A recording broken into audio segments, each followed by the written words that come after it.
और खबर खरगोन के बड़वाहा से है, जहां विधायक सचिन बिरला ने के प्रयासों से किसानों के चेहरे पर खुशी आई थी। बता दें कि ग्राम मंडला में किसानों की फसल 2016-17 खरीफ की अति वर्षा आंधी से नष्ट हुई थी, जिसके बीच किसानों को राहत देने के लिए राज्य सरकार के साथ साथ बीमा कंपनियों ने भी सर्वे कराया था, जिस सर्वे में 75 से 70% फसल का नुकसान दर्शाया गया। लेकिन ग्राम मंडला में 17 किसानों को फसल बीमा का लाभ नहीं मिला। किसानों ने अपने हक की लड़ाई लड़ते हुए मंडलेश्वर उपभोक्ताओं में भी केस दर्ज किया है, जहां उन्हें जीत मिली। इसके बावजूद भी उन्हें आज तक फसल बीमा की प्रीमियम राशि नहीं मिली है। किसानों ने ये बात अपने क्षेत्रीय विधायक सचिन बिरला को बताई। सचिन बिरला ने मंत्री से बात की और आश्वासन दिया कि बीमा की राशि आपको जल्द से जल्द मिलेगी।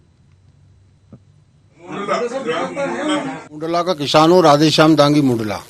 16-17 में हमारे अतिवृष्टि और आंधी तूफान से हमारी फसल चौपट हो गई। इस पश्चात हमने एसडीएम साहब, तहसीलदार साहब, कृषि विस्तार अधिकारियों को सबको अवगत कराया। इसके पश्चात वो आए, उन्होंने निरीक्षण किया। निरीक्षण करने के पश्चात उनने हमको पंचनामा बना के दिया। उस पंचनामा के आधार पर हम कलेक्टर महोदय साहब के पास भी गए, उनने भी हमारी सुनवाई नहीं करी। किसी विभाग वालों ने हमारी कोई सुनवाई नहीं की। इसके पश्चात हम मंडलेश्वर गए। मंडलेश्वर जाने के बाद हमने वहाँ उपभोक्ता फार्म में केस लगाया। केस लगाने के बाद हम वहाँ जीत गए। इसके बाद फिर हमने भोपाल में लगाया, भोपाल से भी हम जीत गए।